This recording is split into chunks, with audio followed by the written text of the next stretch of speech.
Hello दोस्तों, आज मैं आपको सुनाने जा रहा हूँ लालची राजा की कहानी। एक बार की बात है, एक नगर में एक राजा रहता था। वो बहुत अमीर था ही। उसके नगर में किसी चीज़ की कोई कमी नहीं थी। उसका राज्य सुख समृद्धि भोग रहा था। लेकिन कहते हैं ना कि जिसके पास जितना होता है उसे वो उतना ही कम लगता है। कुछ यही स्थिति राजा की भी थी। सब कुछ होने के बावजूद भी उसे लगता था कि उसके पड़ोसी राज्य के राजाओं के पास उससे अधिक धन है। वो हमेशा इसी कोशिश में रहता था कि किस तरह वो और सोना चांदी, हीरे जवाहरात और धन इकट्ठा कर ले।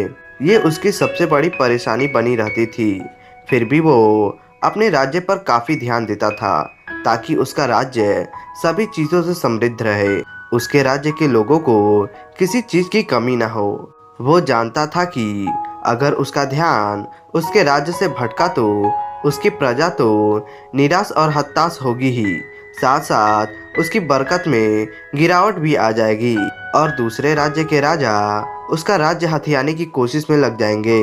इसलिए इन सब बातों को ध्यान में रखते हुए वो अपने राज्य पर अच्छी खासी नज़र बनाए रखता था और किसी भी प्रजा को परेशानी में नहीं रहने देता था। राजा का परिवार बहुत ही छोटा और खुशहाल था। राजा के परिवार में उसकी पत्नी और उसकी एक छोटी बेटी थी। राजा अपने परिवार से बहुत प्यार करता था। वो अपनी बेटी को कभी भी उदास नहीं देख सकता था। वो हमेशा अपनी बेटी को खुश करने में लगा रहता था। उसी तरह बेटी भी राजा यानी अपने पिता से बहुत प्यार करती थी। वो हमेशा अपने पिता का कहा सुनती थी और प्रयास करती कि उसके पिता को किसी भी चीज़ की चिंता ना हो। दोनों एक दूसरे के बारे में बहुत सोचते थे और प्यार भी करते थे। थोड़ा समय बीता। राजा की पत्नी किसी रोग की वजह से बहुत बीमार पड़ गई। दम तोड़ते समय तक तो वो बीमार ही रही, लेकिन कुछ समय बाद रानी का स्वर्गवास हो गया। अब राजा और राजकुमारी दोनों ही एक दूसरे का सहारा थे।